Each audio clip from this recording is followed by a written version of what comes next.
Hi friends, Snehatheertham VS ചാനലിലേക്ക് എല്ലാവർക്കും സ്വാഗതം. അപ്പം ഇന്ന് നമ്മൾ ഉണ്ടാക്കാൻ പോകുന്നത് ചോലമാങ്ങ കൊണ്ടുള്ള ഒരു മാമ്പഴ പുളിശ്ശേരിയാണ് ഉണ്ടാക്കാൻ പോകുന്നത്. അപ്പം നമ്മുടെ അവിടങ്ങളിലൊക്കെ കാനമാങ്ങ എന്ന് പറയും. അത് ഇതിലും കുറച്ചും കൂടെ ചെറുതാണ്, പക്ഷെ ഇത് നല്ല മണമുള്ള ചോലമാങ്ങ. അപ്പൊ ഇതുകൊണ്ട് എങ്ങനെയാണ് എല്ലാരും പുളിശ്ശേരി, മാങ്ങാ പുളിശ്ശേരി എല്ലാരും വെക്കുന്നുണ്ട്. അടിപൊളിയായിട്ട് എല്ലാവരും ഒരുപാട് വെറൈറ്റീസിൽ മോഡലിൽ വെക്കുന്നുണ്ട്. പക്ഷെ ഞാൻ എങ്ങനെയാണ് ചോലമാങ്ങ കറി ഉണ്ടാക്കുന്നതെന്ന് കാണിച്ചു തരാം. ആ വീഡിയോയിലേക്ക് പോവാം. അപ്പം ഇതാണ് നമ്മുടെ ചോലമാങ്ങ. അപ്പൊ ഇത്രയും മാങ്ങ വെച്ചിട്ടാണ് നമ്മൾ മാമ്പഴ പുളിശ്ശേരി ഉണ്ടാക്കുന്നത്. അപ്പം വരൂ നമുക്ക് വീഡിയോയിലേക്ക് പോവാം. അപ്പൊ നമ്മൾ ഇതിലേക്ക് ഇപ്പൊ ഇത്രയും മാമ്പഴം നമ്മൾ തൊലി പൊളിച്ചിട്ട് എടുത്തു വെച്ചിരിക്കുന്നതാണ്. ഇതിലേക്ക് ആവശ്യത്തിന് നമുക്ക് വെള്ളം ഒഴിക്കാം കേട്ടോ. കുറെ മതിയാവും. അത് ഓൾറെഡി അധികം വേകാനൊന്നുമില്ല, പഴുത്ത മാമ്പഴമല്ലേ, അപ്പൊ അധികം വേകാനൊന്നും ഉണ്ടാവില്ല. മുളക് പൊടി,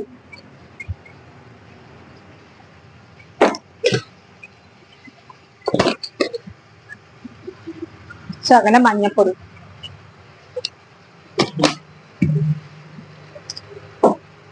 അതുപോലെ ആവശ്യത്തിന് ഉപ്പ്.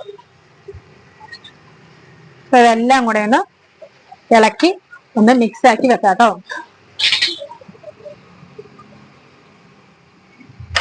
ഇളക്കി വെക്കണം. കാരണം എന്ന് വെച്ചാല് ഇത് ഇളക്കിയില്ലെന്നുണ്ടെങ്കിൽ ഒരു ഇടയ്ക്കൊന്ന് തീയൊക്കെ കത്തിച്ചൊന്ന് ഒന്ന് തിളച്ച് കഴിയുമ്പോൾ ഒന്നും കൂടെ ഒന്ന് ഇളക്കി വെക്കണേ. ഇളക്കി വെച്ചെങ്കിൽ മാത്രമേ അത് അടിക്ക് പിടിക്കാതിരിക്കുള്ളൂ. അല്ലെങ്കിൽ ഈ പഴുത്തതായതുകൊണ്ട് മൺചട്ടിയുടെ അടിക്ക് പിടിക്കാൻ ചാൻസ് കൂടുതലാട്ടോ. അപ്പൊ ഇത് നമ്മള് എല്ലാ ആവശ്യത്തിന് ഉപ്പും മഞ്ഞപ്പൊടിയും മുളക് പൊടിയൊക്കെ നമ്മൾ ഇട്ടിട്ടുണ്ട്. ആവശ്യത്തിന് വെള്ളം ഒഴിച്ചിട്ടുണ്ട്. അപ്പൊ നമ്മൾ മാങ്ങ വേവിക്കാൻ വേണ്ടി വെച്ചിട്ടുണ്ട്. അതിനുള്ള ആവശ്യമായിട്ടുള്ള കുറച്ച് ജീരകവും ചെറുജീരകവും തേങ്ങ അത് നമുക്ക് അരച്ചെടുക്കാം. അപ്പൊ ഇത് ഓൾറെഡി നമ്മൾ തൈര് വന്നിട്ട് ഇതിനകത്ത് അടിച്ചെടുത്തതാണ്. അതിലേക്ക് തന്നെ അടിച്ചെടുത്തത് മാറ്റി വെച്ചിട്ടുണ്ട്. അപ്പൊ നമ്മൾ മിക്സി കഴുകിയിട്ടില്ല, അതിനകത്തോട്ട് തന്നെയാണ് നമ്മൾ തേങ്ങയും ജീരകവും കൂടെ ചേർത്ത് നമുക്ക് അരച്ചെടുക്കാം. ഇടയ്ക്ക് അതൊന്ന് ഇളക്കി വെക്കുവാണ് അടിക്ക് പിടിക്കാതിരിക്കാൻ വേണ്ടിയിട്ട്. ഓക്കെ, ഇപ്പൊ ജീരകവും തേങ്ങയും കൂടെ നമ്മൾ അരക്കുകയാണ്.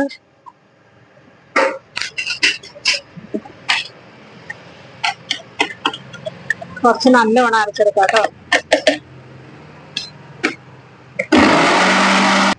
ജീരകവും തേങ്ങയും കൂടെ ഇതേയുണ്ടോ അരച്ചിട്ടുണ്ട്. അപ്പൊ നമുക്ക് ഇതിനകത്തോട്ട് ഇപ്പൊ മാങ്ങയ്ക്ക് ഈ പഴുത്ത മാങ്ങ ആയതുകൊണ്ട് അധികം വേവ് ഉണ്ടാവില്ല കേട്ടോ.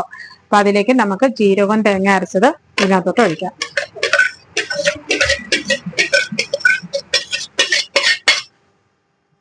തേങ്ങയുടെ അരപ്പ് ഇതിനകത്തോട്ട് ചേർത്തിട്ടുണ്ട്. ഇതൊന്ന് നല്ലോണം തിളക്കണം കേട്ടോ. അത് നല്ലോണം തിളച്ച് കഴിഞ്ഞിട്ട് നമ്മൾ തൈര് ഒഴിച്ച ശേഷം തിളയ്ക്കാൻ പാടില്ല. ഒന്ന് പതഞ്ഞു വരുമ്പോൾ ഓഫാക്കണം, അല്ലെങ്കിൽ അത് പിരിഞ്ഞു പോകും. ഒരു പീരയും വെള്ളം പോലെ ഇരിക്കുക കറിയെ. മാമ്പഴത്തിന് ഒരു മധുരവും പുളിയും ഒക്കെ ഉണ്ട്, എന്നാലും നല്ലൊരു ടേസ്റ്റ് ഉള്ള നല്ല സ്മെല്ലുള്ളൊരു മാമ്പഴം കേട്ടോ. അപ്പൊ അതിലേക്ക് നമ്മൾ ഒന്ന് ചേർക്കാൻ പോകുന്നത് ശർക്കര പാനിയാക്കിയതാണേ.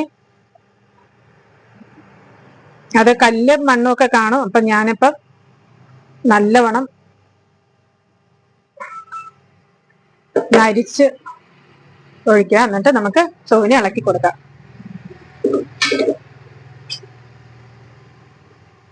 ശർക്കരയും ആവശ്യത്തിന് ഉപ്പും എരിവൊക്കെ ആവശ്യത്തിനുണ്ട് കേട്ടോ.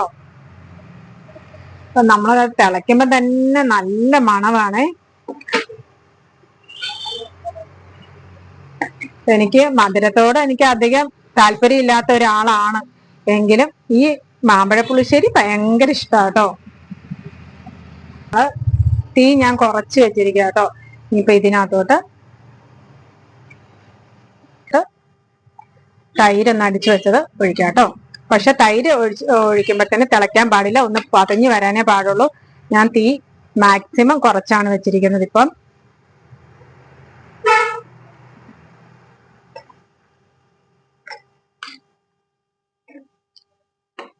തൈരിന്റെ ഒരു പുളിയും മധുരവും എരിവും എല്ലാം കൂടെ കൂടിയിട്ടുള്ളൊരു അത് പതഞ്ഞൊന്ന് വരട്ടെ. ഒന്ന് ഇളക്കി ചെറുതായിട്ടൊന്ന് ഇളക്കി കൊടുക്കാം കേട്ടോ. ശരിക്കും പറഞ്ഞാൽ തൈര് നല്ലോണം ഒന്ന് ചൂടായി കിട്ടിയാൽ മതി, തിളയ്ക്കാൻ പാടില്ല കേട്ടോ.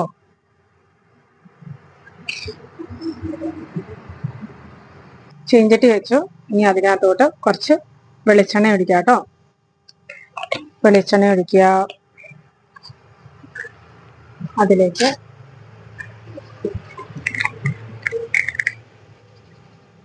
ഇത്തിരി കടുക്,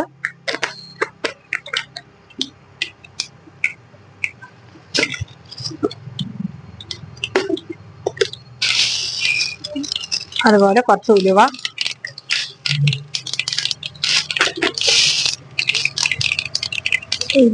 കടുക്,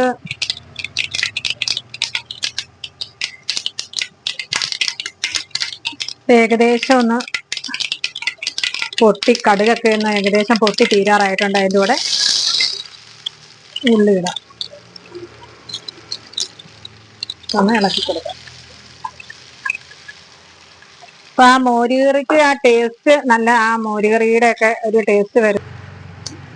നമ്മൾ ആ ഉലുവ ചേർക്കുമ്പോഴാണ് ആ ഒരു മാമ്പഴ പുളിശ്ശേരിയുടെ, അല്ലെങ്കിൽ മോരുകറിക്ക് നമ്മൾ സാധാരണ ഉലുവ ചേർക്കാറുണ്ടല്ലോ. അപ്പൊ മാമ്പഴ പുളിശ്ശേരിക്ക് നമ്മൾ കടുക് പൊട്ടിക്കുമ്പോ പ്രത്യേകിച്ച് ആ ഉലുവ ചേർക്കണം കേട്ടോ. അതാണ് അതിന്റെ മെയിൻ ടേസ്റ്റ് കൊടുക്കുന്ന ഒരു സാധനം.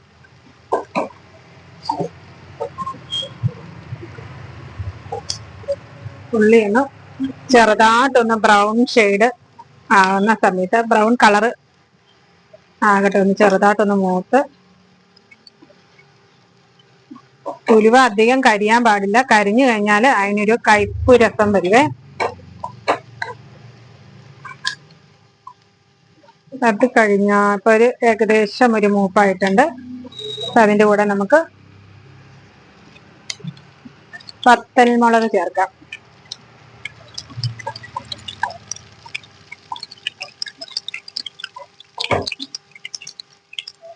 ചെറുതായിട്ടൊന്നൊന്ന് മൂക്കട്ടെ. ഇപ്പൊ ഇടയ്ക്ക് നമുക്ക് ഈ കറി എടുത്ത് നമ്മൾ ചോറുണ്ണുന്ന സമയത്ത് ഈ മുളകിനകത്തൊക്കെ നല്ലവണ്ണം ഈ പുളിയൊക്കെ പിടിച്ചിരുന്ന തിന്നാനായിട്ട് നല്ല ടേസ്റ്റ് ആണ്.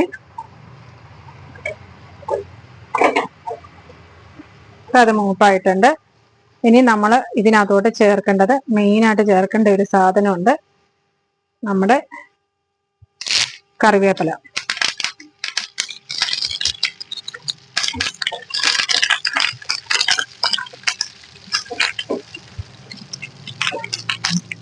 അത് കഴിഞ്ഞിട്ട് ഇതിനകത്തോട്ട് നമുക്ക് ചേർക്കേണ്ട ഒരു ശകലം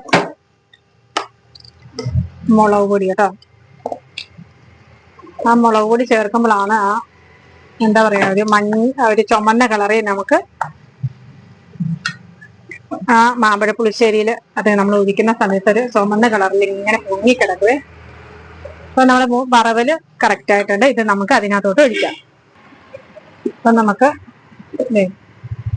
മാമ്പഴ പുളിശ്ശേരിയൊക്കെ നല്ലവണ്ണം റെഡി ആയിട്ടുണ്ട്. അപ്പം നമ്മുടെ മാമ്പഴ പുളിശ്ശേരി നല്ല റെഡി ആയിട്ടിരിപ്പുണ്ട്. ഞാൻ ഇളക്കിയിട്ടുണ്ടായിരുന്നില്ല, പതുക്കെ ഒന്ന് ഇളക്കി. നമ്മൾ ആ ശർക്കരയൊക്കെ ഒഴിക്കുമ്പോൾ നിങ്ങൾ ഓർക്കും ഒരുപാട് മധുരം ഉണ്ടാവുമെന്ന് ഓർക്കും. പക്ഷെ ഒരുപാട് മധുരമില്ല, പാകത്തിന് എരിവും പുളിയും മധുരവും എല്ലാം കൂടെ ചേർന്ന് നമ്മുടെ മാമ്പഴ പുളിശ്ശേരി റെഡി. അപ്പൊ ഞാനൊന്ന് ശകലം ചോറ് എടുത്തിട്ട് ഒന്ന് കഴിക്കട്ടെ. അതിനെ ടേസ്റ്റ് ഉണ്ടോ എന്ന് അറിയണ്ടേ, ഒന്ന് കഴിക്കാം കേട്ടോ. ഒന്ന് ശകലം ചോറെടുക്കാവേ. ടേസ്റ്റ് നോക്കാൻ വേണ്ടി മാത്രം എടുക്കുന്ന ചോറാണ്. അതിനുശേഷം ഞാൻ കുറേയേറെ ചോറ് കഴിക്കും കേട്ടോ.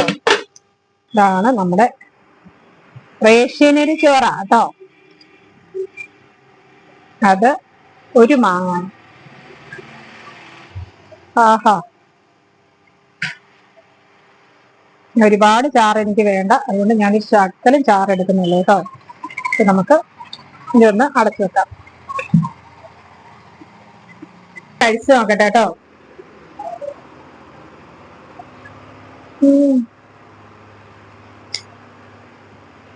ഒന്നും പറയാനില്ല, ഞാൻ വെച്ചതുകൊണ്ട് പറയുന്നല്ല. എന്താ ടേസ്റ്റ്!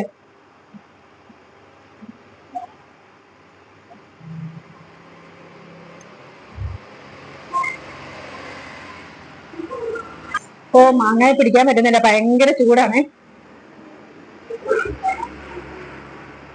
എടുത്തു പിടിക്കാൻ പറ്റുന്നില്ല, ഭയങ്കര ചൂടാണ്. ശരിക്കും പറഞ്ഞാൽ ഈ മാമ്പഴ പുളിശ്ശേരി ഒന്ന് തണുക്കണം, തണുത്ത് കഴിയുമ്പോഴത്തേന് തിന്നാനാണ്. ഈ മാങ്ങയൊക്കെ ഇങ്ങനെ പിടിച്ച് പൊള്ളുന്ന നാക്കത്ത്. അപ്പൊ എന്തായാലും മാമ്പഴ പുളിശ്ശേരി ഞാൻ കഴിച്ചു നോക്കിയിട്ട് അടാർ മാമ്പഴ പുളിശ്ശേരിയാണ്. എല്ലാരും ഇങ്ങനെയൊക്കെ ഉണ്ടാക്കുന്നുണ്ടാവും, എന്നാലും എനിക്ക് എന്തോ ഇതിനൊരു സ്പെഷ്യൽ ഒരു ടേസ്റ്റ് പോലെ തോന്നുന്നുണ്ട്. അപ്പം നിങ്ങൾക്ക് മാമ്പഴ പുളിശ്ശേരിയുടെ വീഡിയോ ഇഷ്ടപ്പെട്ടു കഴിഞ്ഞാൽ ലൈക്ക് ചെയ്യുക, ഷെയർ ചെയ്യുക, സബ്സ്ക്രൈബ് ചെയ്യുക. അപ്പം അടുത്ത വീഡിയോയിൽ കാണുന്നത് വരെ നിങ്ങളുടെ സ്വന്തം വിനു. Bye bye.